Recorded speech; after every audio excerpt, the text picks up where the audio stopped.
G'day, thanks for dropping by. Today we're going to be taking you to the Rocks area in Sydney. It's a historic site and was the first settlement and was originally called Sydney Town. So there's a lot of history there to be told. So come along with us and let's have a look around and have a bit of a good time on the way. Come on. Come on, Bob.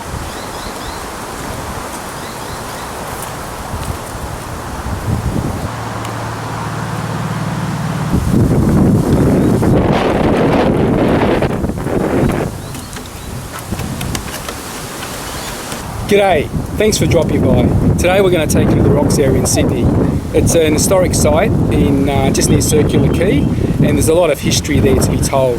So come along with us, but not you, Bobby, and we'll have a bit of a look around. So come on, let's go. Come on, Bob.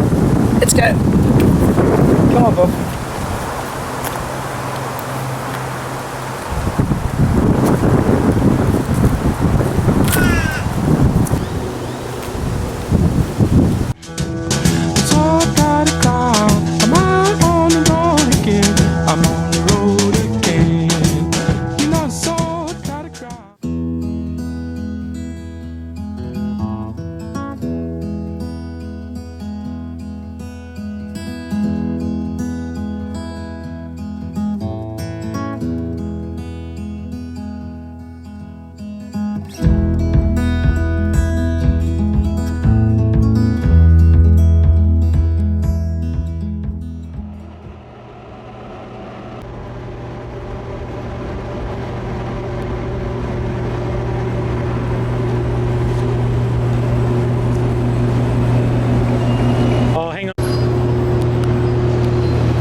So what you're looking at now is the Museum of Contemporary Art, but that was previously known as the Maritime Building.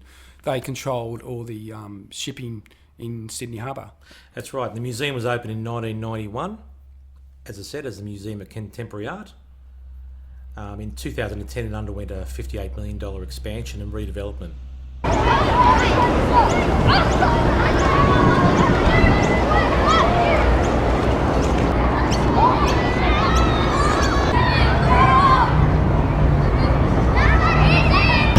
So here we have the home of John Cadman. John came here in 1797 from England for stealing a horse. This was his home from 1827 to 1845. John Cadman was the last superintendent of the government boats here in Sydney Harbour.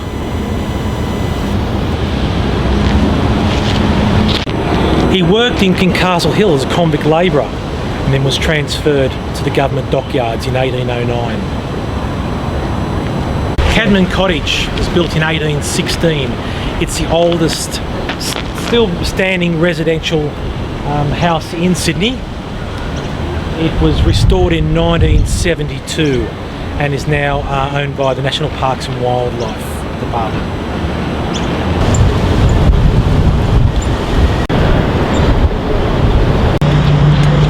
Harbour Bridge.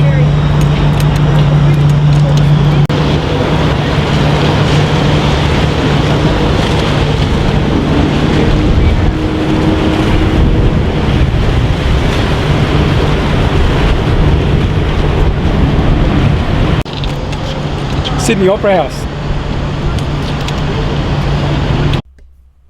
Now here's something I didn't know about, Jeff. The Metcalf Bond stores.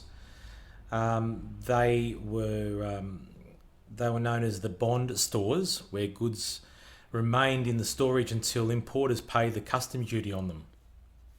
They're currently renovating these buildings, and they're trying to bring them back to the original type of building at the time. As you can see, there's a lot of work going on, but hopefully we'll film again at a later stage and it'll be completed. Here's our Sydney Harbour Bridge. As you can see, there's climbers on top, and that's open to the public.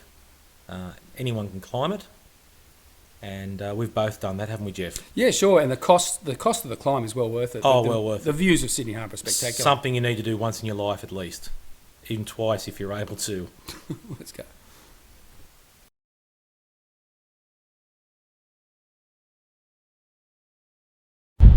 This is the Dawes Point Battery. Jeff getting blown away here, and this is actually in Dawes Point. So originally this was an observatory constructed in 1788 by Lieutenant William Dawes. In 1798, the governor's concern regarding the arrival of schooner prompted defensive measures at Battery. So George Barney, one of Australia's most important colonial engineers of the 19th century, oversaw the construction, and the site has been previously used as a cemetery for prisoners executed at Sydney Jail.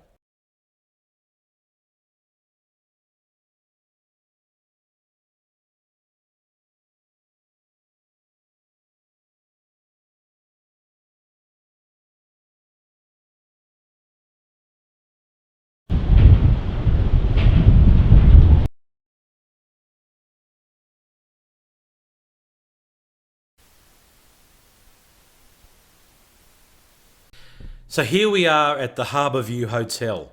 It's the closest hotel to the Harbour Bridge. In the original Harbour View Hotel, built around 1843, was demolished to make way for this current one that you're seeing now. It was originally situated where the granite pylons now stand. The foundations of the building you can still see, located at the entrance of Dawes Point Park. The current owners purchased the Harbour View in 1998 and closed it in 2000 to do some renovations. It's now heritage listed.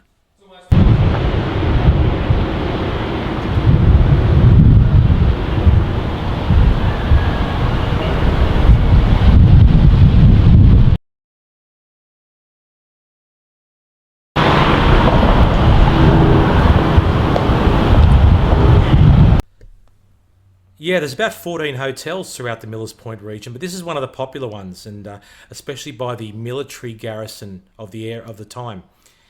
So it was built of sandstone used from the Argyle Cut, originally called the Young Princess. Now, legend has it the hotel was used by the sea captains to recruit new members.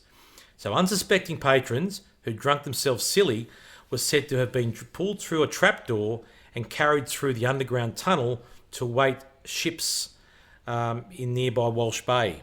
That's where the old saying Shanghai comes from, Wayne. That's right, it is. So yeah, this is an interesting story and a really wonderful, well-preserved hotel. And wake up with a hangover on a ship. This is Holy Trinity Church in Millers Point, also known as the Garrison Church. It was the first military church built in the colony, and it continues to be active to this day. It's an Anglican church, part of the Diocese of Sydney. It's located at the north end of Fort Street and surrounded by houses and terraces from the Georgian and Victorian periods. The lead-lined windows here are magnificent, and we're just showing you some of those. The Garrison Church was planned as a meeting place convened by Reverend William Cowper in December 1839. Cowper made a significant contribution to funding the church, stipulating that it be called the Holy Trinity. The land was granted for the church and associated schoolhouse by George Gibbs. The small adjoining hall was used as a school, and for a time it was the headquarters of the 30th Scottish Battalion. Yeah, another interesting fact that the Garrison Church was used as the parish church for Government House, and during World War II, troops on leave were housed and fed in Garrison Hall.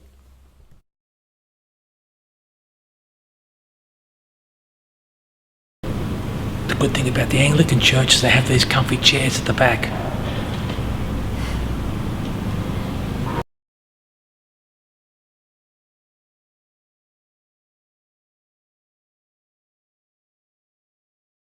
Right now we're opposite Garrison Church, and this staircase was used in the film Playing Beatty Bow. That was based on the book by Ruth Parks, and tells the story of a girl from the 1980s that gets transferred back to the 1800s. You'll have to watch the film to find out how that happens. I won't give away the plot, but very enjoyable film, and one for the Rocks buffs. Especially if you want to look at how it may have looked back in those days.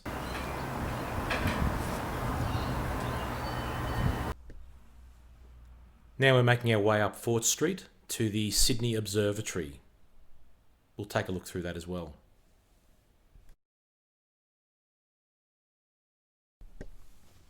From the Sydney Observatory we can see the Palisade Hotel. A real popular place for the watchers. Can I have a still camera?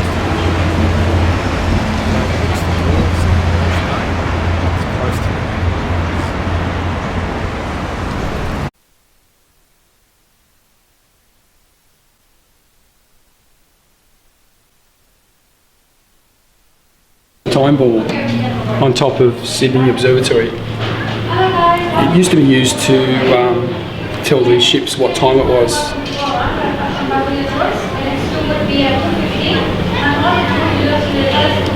And what time does it drop, Jeff? It drops at 1 p.m. and all the ships in the harbour could calibrate their chronometers to make sure that they were all in sync.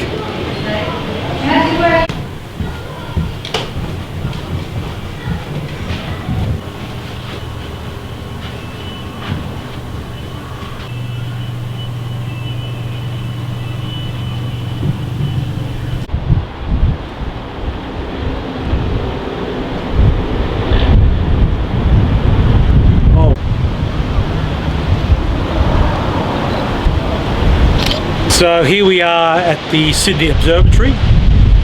As you can see, Sydney Harbour Bridge through those chimneys. Here we have a little bit further over you can see Luna Park, but I can see it, but I don't know if you can see it from where you are.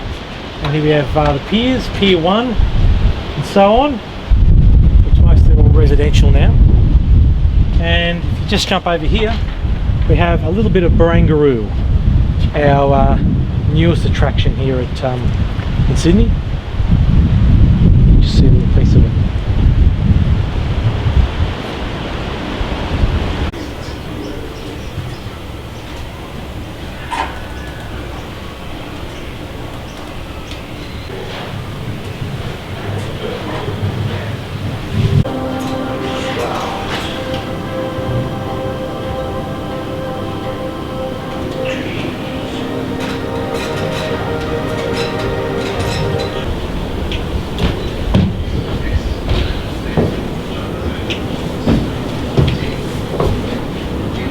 Where are you? Up further?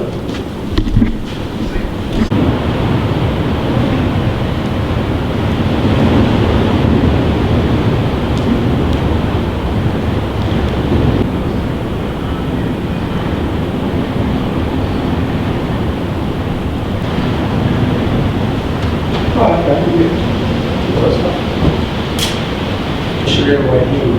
They can move the dome, see over there? See the handle? Yep. They turn that and the whole thing rolls around on rolls. So they can face it any direction they want.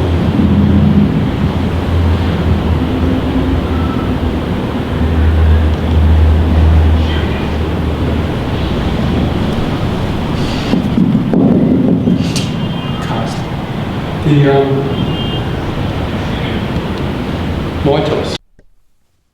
From the Sydney Observatory, we can see the Palisade Hotel, a real popular place for the wharfies and labourers who worked in the area. It overlooks the wharves in Walsh Bay and it's close to many of the warehouses. Observatory Hill at the rocks, and this must be one of the most beautiful views of the Harbour Bridge, one of our most iconic bridges in Australia.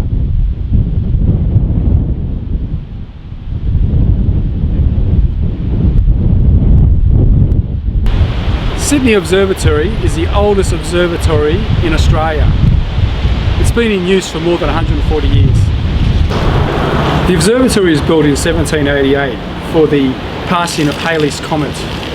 Fort Phillip was built to protect Sydney Harbour from a French invasion, for which never happened. We're walking down Argyle Street now. It was named after Governor Macquarie, after County Argyle in Scotland, the place where he grew up. The rocks were divided into separate communities, separated by this rugged, steep, rocky outcrop, which forms the ridge of the peninsula to the west of Sydney Cove. Now, building had taken place on either side of the ridge, but people wishing to travel from one side to the other either had to go the long way around Dawes Point or climb a series of stairs which joined the eastern and western sections of Argyle Street. So the whole Argyle thing started in 1816. Governor Macquarie floated the idea of cutting a passage through the rock face to join the east and the west sections of the rocks community. There were lots of complaints from England and Sydney that Macquarie was wasting lots of funds on unnecessary public utilities, and Macquarie attempted to raise finance from local businesses, but it fell on deaf ears. The program languished until 1843 when convict chain gangs began their assault on the rock face with whatever tools they could find. 21 years later, the cut was completed and open to traffic. What a feat for its time, Wayne. It was enormous, wasn't it? And the fact that it took from 1816 to 1843 to get the whole thing happening. It's incredible. The Argyle stairs were built as part of the cut, which was widened to its present size on its western side around the turn of the 20th century.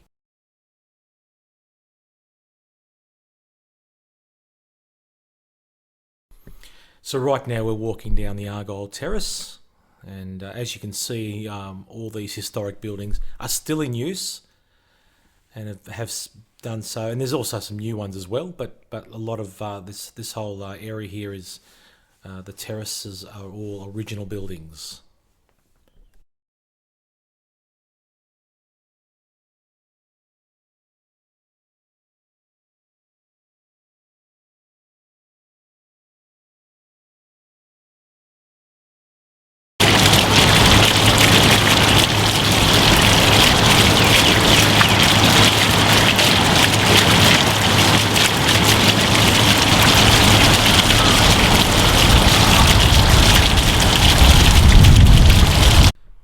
This is a very interesting statue. On one side we have a section that recognises the convicts of the time, and also on the other side is the soldiers. It's all made of sandstone, and this is where they have the rocks markets on the weekends.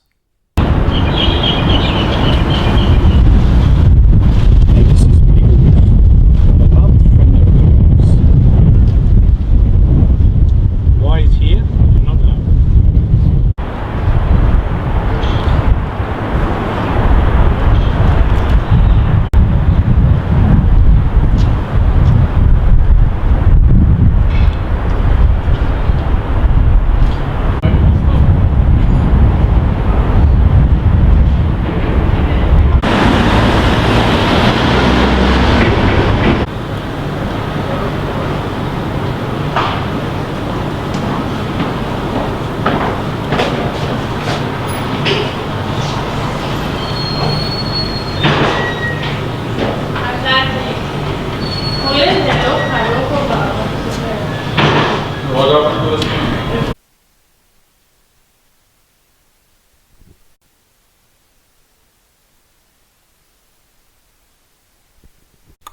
So here we are at the Orient Hotel, and you've more than likely stumbled over this place or stumbled out of it. It's been a popular watering hole for Sydney siders and visitors since 1844. So the building began life as a butcher's shop and butcher's house in 1843. It has a restaurant and serves modern Australian dishes and international favourites.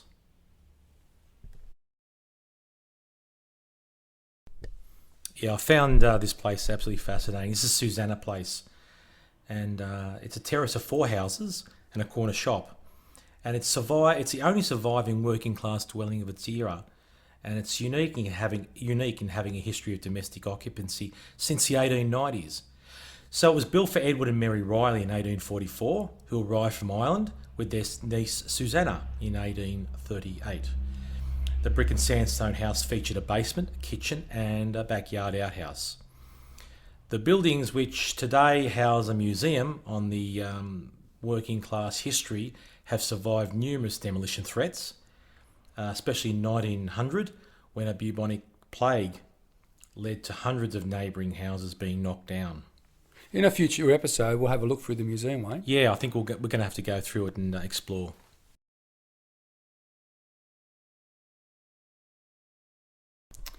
On a previous ghost tour of the rocks, we were told that at the back of Susanna Place, there's been a woman seen on various nights. So that's quite interesting. Yeah, we should investigate that one as well. Yeah. Yeah.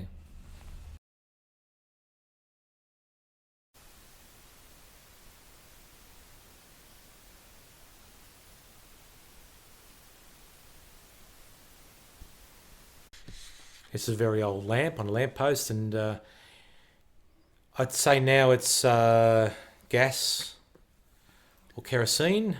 No, kerosene would have been the original.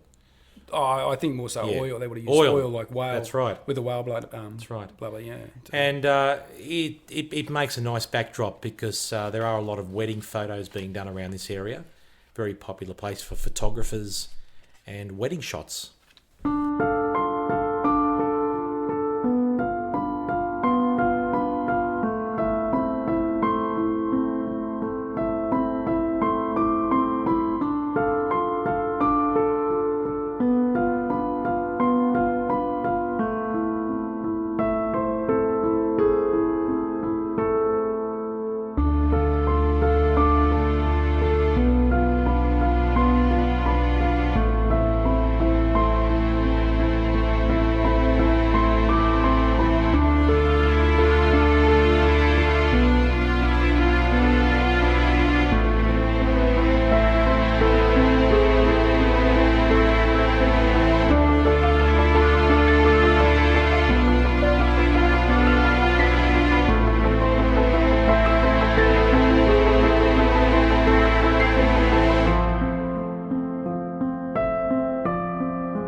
So this is the home of the original Sydney Hospital. Yeah, it was located in this area, and that's the reason why it's called Nurses Walk. Then it was relocated to Argyle Street.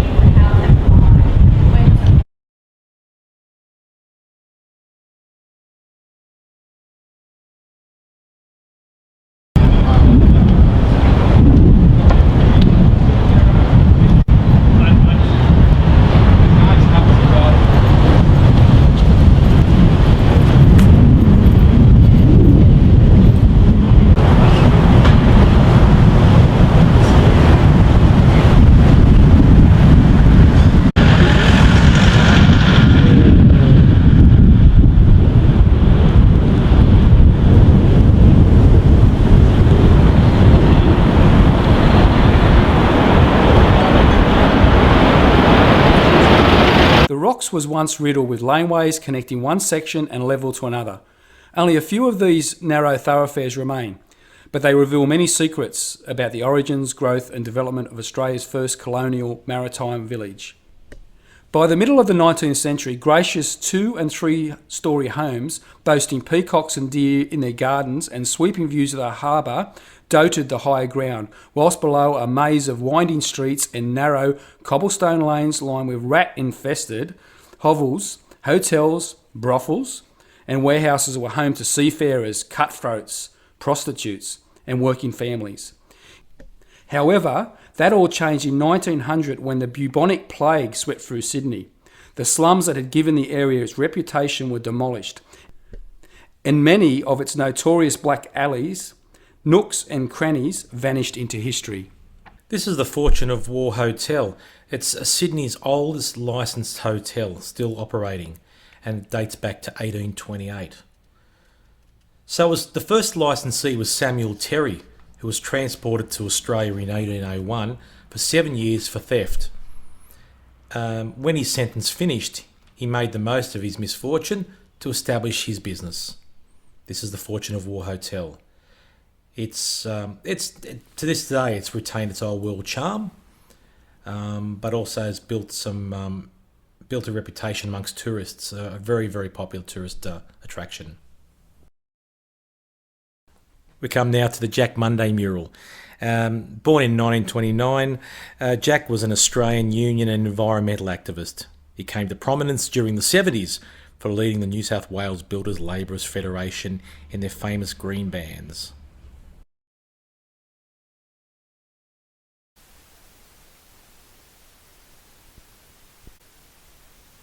Here we are at the Russell Hotel, a unique example of a 19th century Queen Anne style hotel. It features a picturesque Scottish baronial tower. The 3-storey hotel was built with roof shingles, rendered masonry, external walls with decorative string courses and other mouldings. The site was once part of the original Sydney Hospital. I hope you've enjoyed our City of Sydney series. We hope to bring you the next instalment very shortly. And I hope it's enjoyable to you as much as we've enjoyed making it. Bye for now. Bye.